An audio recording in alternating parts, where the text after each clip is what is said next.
Welcome to the Occult London podcast. This is a new podcast dedicated to exploring magic, mysticism, Kabbalah, as well as other topics. If you like the podcast, please write a review and rate it on iTunes, as it will really help us to get this message out there. Also, be sure to visit our website at occultlondon.co.uk, where you can subscribe to the show. In today's episode, we will be discussing the Archangel Gabriel, who in the Western mystery tradition is traditionally associated with the element of water, the West, the Kabbalistic sphere of Yesod, and also the cherubic figure of the eagle and the divine messenger. In his role as the Archangel of Water, he is also considered to be the consciousness carrier between divine and human intelligence, which is symbolised by the trumpet that he often carries. Archangel Gabriel is important to many traditions, including Christianity, Judaism, and Islam, and has many different titles, including God is my strength, God is mighty, Herald of light, He who gives the powers of vision, Prince of change and alteration. A lot of the titles, as we can see, are describing him and his power in ways that we can kind of try to understand it. So they're worth kind of dwelling on some of these titles. But when you think about them, it does make it kind of easier in terms of how we understand why he's been placed in the sphere of Yesod on the Tree of Life, and is kind of really this epitome of this kind of power aspect of the tree. His name consists of two parts. You've got Gabriel, which means governor, and Al, which means brightness or shining. So it's kind of a sort of governor of light.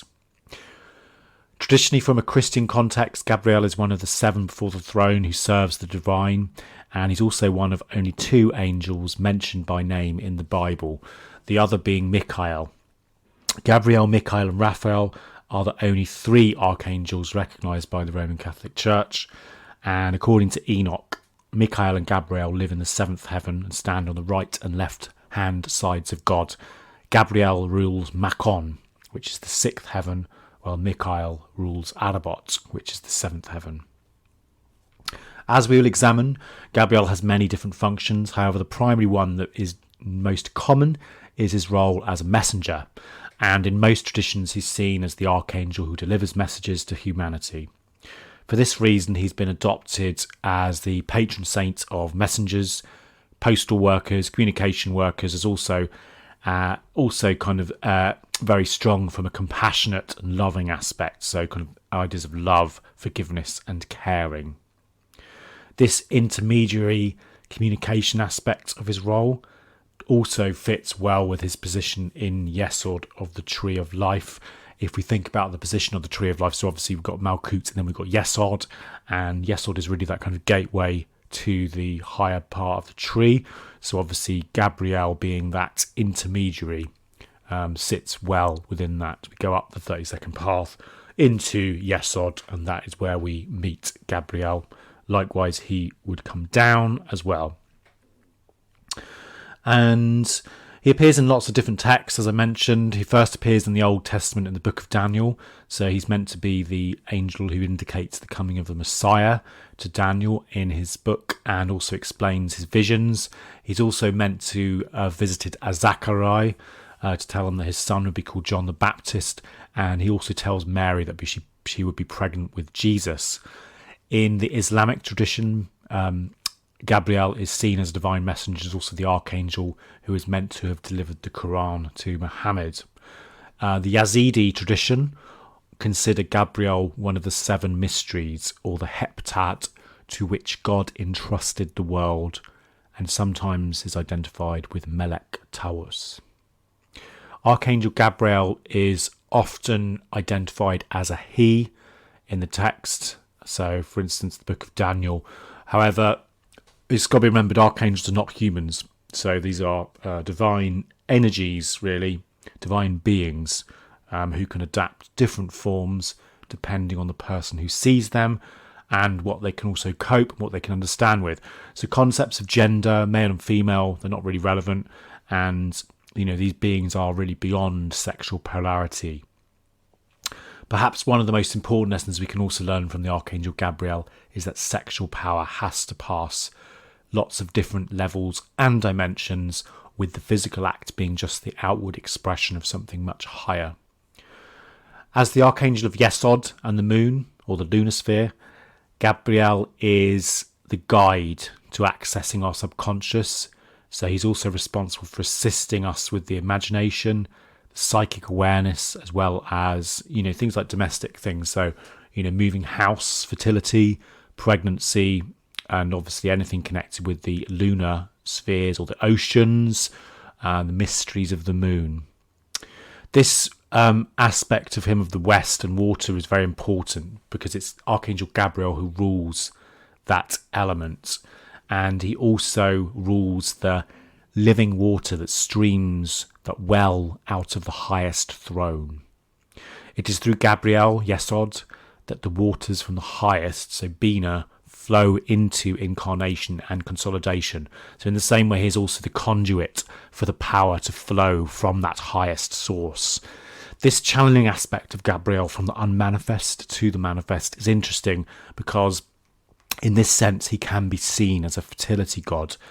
He often is shown as holding a horn or a lily flower, and in this sense we can also say it is quite a phallic shape really. So it's the horn, it's a phallic horn which can be seen as a cup.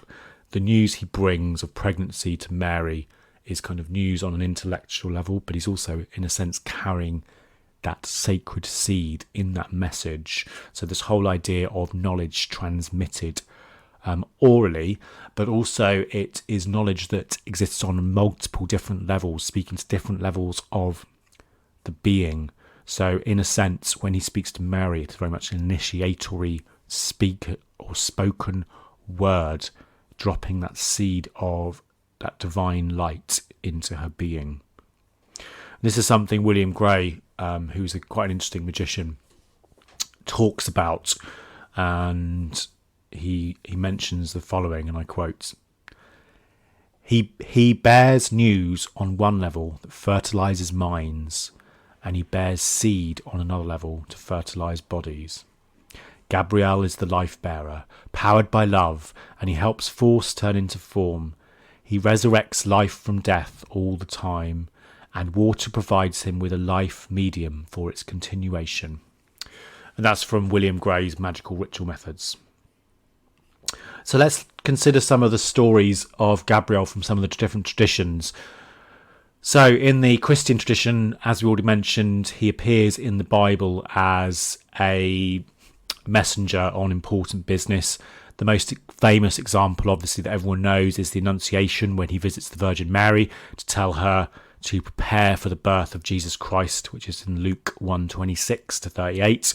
According to the legend, the Catholic Hail Mary is also believed to be the greeting that Gabriel used when he visited Mary. And this meeting is also mentioned in the Quran in Surah 3. This event, or the Annunciation, is very important from a Kabbalistic point of view, as it's this event, it's in this event that Gabriel was kind of attributed to Yesod, this formative aspect. So he's acting as a bearer of the divine spark, or the word of Chokhmah, the father, into Bina, the mother. So he acts as an intermediary, as a ruler of the waters of creation, Bina. And this is something that William Gray talks about when he says the following. We can discover much about Gabriel from the legend of the Annunciation. Gabriel, the potent one, brings intelligence, consciousness to Mary, the bitter ocean. That it is possible to conceive spiritually, and that he is indeed charged inwardly with divine energy, seeking expression through her.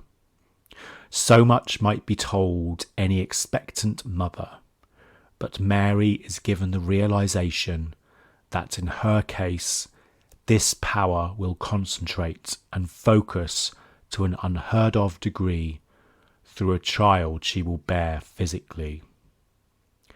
Her realization will act as a channel for such externalizing energy. Gabriel personifies the mediation of divine power from its source right down to material levels. And we know such meditations as love. That's a beautiful quote from William Gray, Ritual Magical Methods, and very deep. It's worth spending some time and to really trying to think about that magical interaction with Gabriel and the Virgin Mary and the Annunciation. Particularly from a Kabbalistic point of view, there's an awful lot of wisdom within that particular piece. Other interesting stories. Gabriel was also meant to have visited Zachariah to inform him and his wife to prepare for the birth of John the Baptist. Also meant to have announced the birth of Samson. So he has this very strong role as an announcer of pregnancy and birth. And there's also been a big tradition for many years that women trying to get pregnant in the Jewish tradition as well, that they'd make prayers to Gabriel to help them with that. And in the Jewish tradition, they also have a story that it's said that Gabriel instructs the baby whilst it's in the womb for 9 months. Gabriel also appears in another major story in terms of helping Daniel to understand the symbolism of his strange dreams. Daniel's meant to have slept and had visions of a ram with 2 horns, which was defeated by a goat with 1 horn. He's like, a bit confused about this, didn't know what it means. So he asks for help and is told by the Archangel Gabriel that the ram symbolises the empire of the Persians and the Mendes. The goat, on the other hand, symbolises the king of the Greeks who would come and defeat them, and the new kingdom would be formed. This latter is meant to have come to pass when Alexander the Great took over that region 200 years later. Gabriel is also meant to have told Daniel about the destruction of Jerusalem and also the coming of the Messiah. And so for this reason, people do consider him to be this kind of archangel of dreams, prophecy and clairvoyance, which again goes very back to the concept of, the west, the water, the moon. It's the sphere of dreams, of prophecy, of reflections, of scrying. It's looking into that unknown, smoky, hazy mist and drawing out these forms from within that kind of unmanifest. So again, very much this concept of the power aspects of Yesod drawing through those forms that exist in Bina. There's another story from the Coptic Orthodox Church which talks about Gabriel, where the devil disguises himself as the angel of light, which goes as follows, and I quote, "The devil appeared to a brother disguised as an angel of light and said to him, 'I am Gabriel, and I have been sent to you.' The mother said to him, 'See if it is not for someone else to whom you have been sent. As for me, I am not worthy of it.' And immediately the devil vanished." So obviously the concept of, the devil was trying to disguise himself as Gabriel, but it didn't actually work. But that does kind of give you this indication that, you should never trust everything you see. So it's worth, using your intuition and using your kind of deeper senses to test if things are what they seem. In medieval times, the Angelus bell was also known as the Gabriel bell. And this is a Roman Catholic devotion which is done 3 times a day, called The Angel of the Lord Brought Tidings to Mary. The Angelus is a deeply moving and beautiful devotional practice followed mainly within the Catholic tradition, designed to commemorate the mystery of the Incarnation and also honour Mary's role as Mother of Jesus. And around the world, people would stop what they were doing and recite the words. And this would often be signalled by the ringing of a bell to let the workers know when to do it. And Pope Benedict also ragged about this when he said the following: "The angel's proclamation was addressed to her. She accepted it, and when she responded from the depths of her heart, at that moment the eternal word began to exist as a human being in time. From generation to generation, the wonder evoked by this ineffable mystery never ceases." And with regards to the Angelus bell, it's quite interesting how the bell is struck, because it was typically rung in a combination of 3 strokes and 9.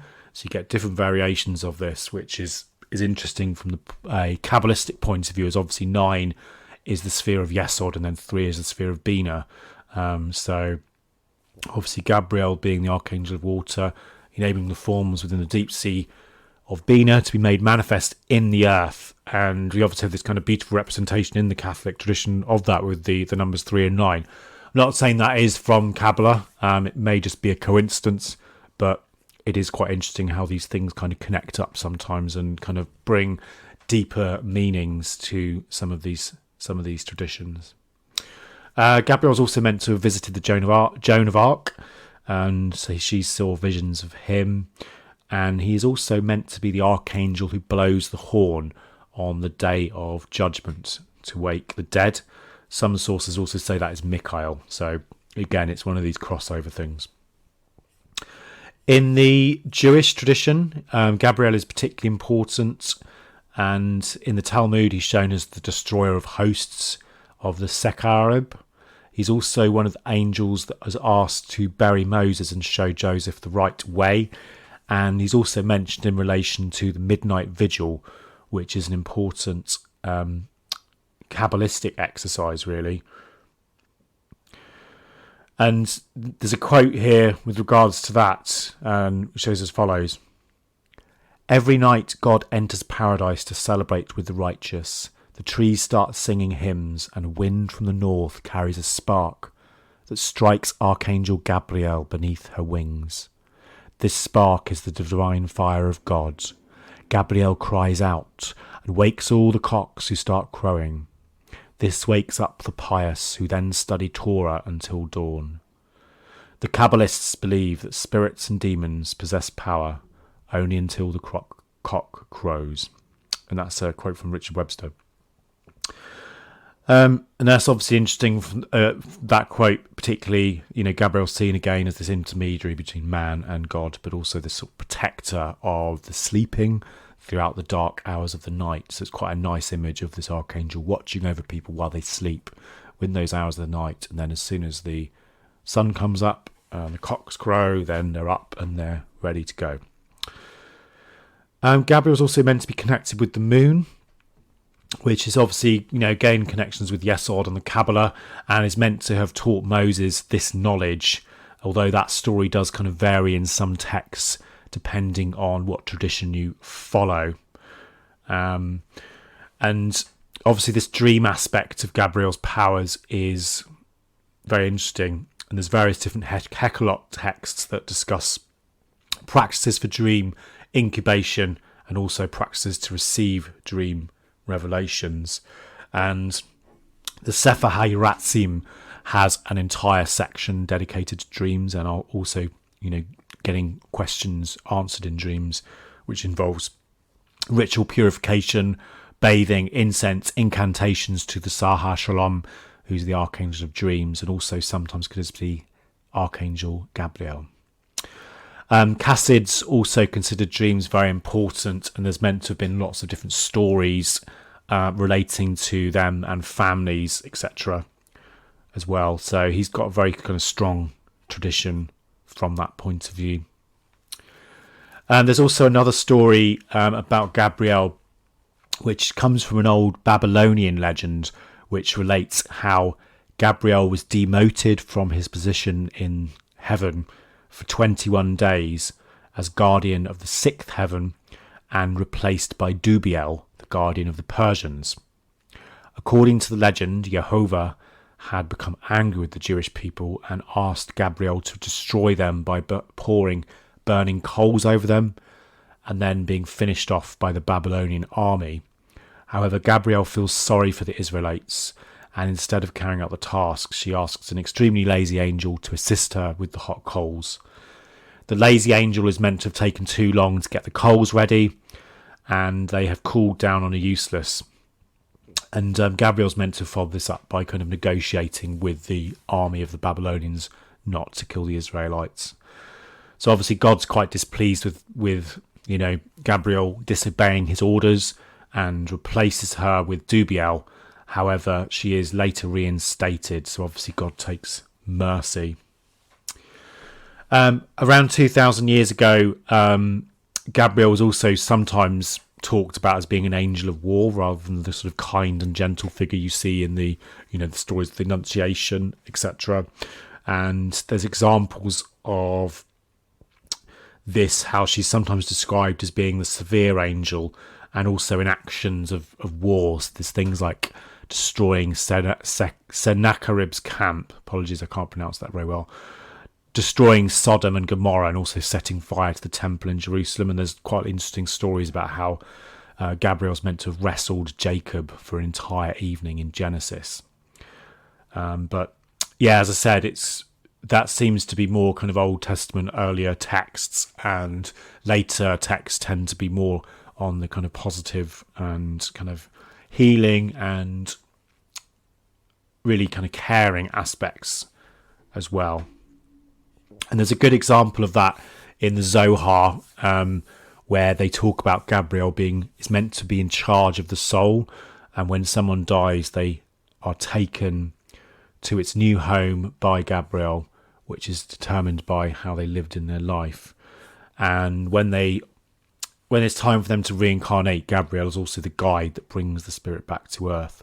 So quite interesting from that point of view that Gabriel is like, again, almost like a psychopomp in terms of bringing the soul from the human body after death into heaven, and then when they're ready to reincarnate again, back onto the earth. In the Islamic tradition, Gabriel is known as Gibrial, or Jibril, which is the Islamic equivalent of Gabriel, and is meant to have been the archangel that teaches Noah how to build his ark, as well as kind of giving him instructions on how to live. In the Islamic tradition, Michael is meant to be 500 years older than Gabriel. However, it is Gabriel who calls people to prayer. Gabriel is also meant to have been the archangel who appeared to Muhammad on the mountain in Saudi Arabia known as the Mountain of Light, or Jabal al-Nur, and is meant to have also dictated the Quran to him.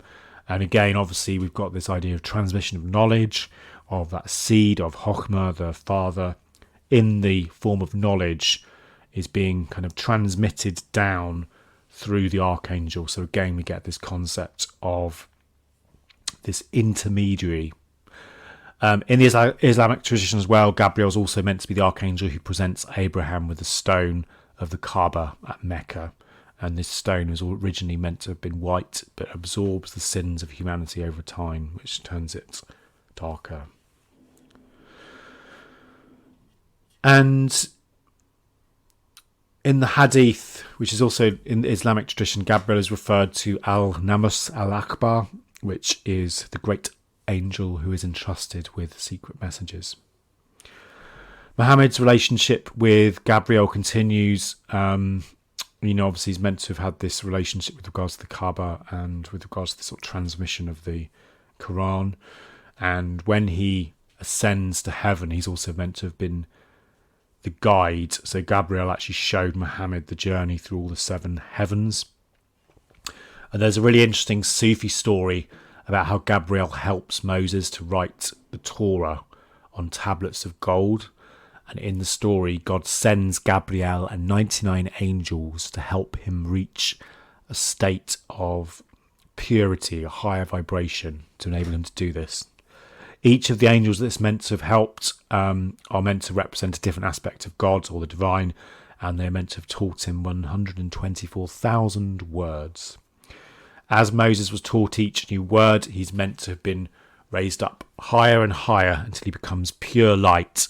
And once in this high mystical state, Gabriel is meant to have filled Moses' heart with the knowledge he needed to write on the tablets, as well as instructions on how to create the gold. So fascinating story there in terms of this idea of each word is elevating him higher and higher and higher. So it's worth thinking about that, the power of word, a sacred word. What can a sacred word do? A sacred word is implanted in the being, and it rises us up, up, up into that kind of pure gold. The element of communication is, as I said, is really important when we look at this archangel. And again, it's very important in the Islamic tradition in how Gabriel's meant to know all the languages of the world. and obviously taught Joseph all 70 languages that are spoken at the Tower of Babel, and also the ability to shift in order to communicate effectively. So we've got this concept of Gabriel being able to shapeshift, to its different forms, appearing in different guises, in whatever way people will understand the message. That's the real key thing. It's like, what can this person cope with? How would they not be scared? Imagine if you saw an archangel appear in your bedroom at night, you'd be absolutely petrified. So this is he would try and work in a way that will be understanding and you won't be afraid. And this shape-shifting aspect is obviously very relevant in regards to the ideas of Yesod and the astral plane and the kind of shape-shifting there, but also how Gabriel appears in different forms. So appears to Abraham as a man, and when she visits Muhammad in one of the stories, her body covers the entire sky. And this is something that was described by the Sufi Urazbina Bakhri, and he described it as follows. In the first rank I saw Gabriel like a maiden, or like the moon amongst the stars. His hair was like a woman falling in long tresses. He wore a red robe embroidered in green. He is the most beautiful of angels. His face is like a red rose. One of the other interesting stories, which is just wanted to mention as well, is Gabriel's also meant to have invented coffee. So there's stories around Muhammad being very tired, wanting to go to sleep, and apparently Gabriel was the one who told him about coffee to help him stay awake. Before we finish, I just wanted to talk about some of the iconography of the Archangel Gabriel, how he's depicted in pictures, etc. So as I said, although I've referred to him as a he often in this podcast, that's kind of a habit, but he can appear as a male or a female and called as either. As I said in the previous episode, sexual gender with regards to archangels is kind of irrelevant, because these are high spiritual forces, spiritual intelligences that are way above any concepts of male or female from the point of view of what we would consider. So yeah, Archangel Gabriel is often male or female and called as either. The lily flower, as I mentioned, is one of the symbols, which again shows this kind of fruitful nature, often wearing a violet robe, or holding a silver cup. Again, silver cup being relevant with relation to concept of water, of Yesod, Holy Grail, container of liquid, container of wisdom as well. So you have this concept of Gabriel is the messenger that tells Mary about the incarnation of Jesus, but at the same time you could say that if Mary is like the cup, then Gabriel fills the chalice with that concept. So it's kind of like this pregnancy element to that. Obviously, with his connection with water, we've mentioned the colours blue and white are often used in depictions of him. And Gabriel's often seen with a trumpet, a horn, a branch from paradise, a scroll, or a sceptre. And in art, Gabriel is most commonly represented in the scene of the Annunciation. As I said, I'm not really strictly Christian from that point of view, but particularly with regards to the Tree of Life Kabbalah, these stories from the Old Testament and the New Testament are very interesting if you consider them from that point of view. So it's definitely worth checking those out. Obviously, other variations of the Annunciation could be stories like Isis and Horus in ancient Egypt as well. So we've got very similar stories within those kind of traditions. So that's all we've got time for today. Thanks very much for joining us this week on the Occult London podcast. I hope you've enjoyed it. Please make sure to visit our website at occultlondon.co.uk, where you can subscribe to the show, and you can also follow us on social media. The details are on the show notes. Have a great evening. In your silver light, oh friend of mine.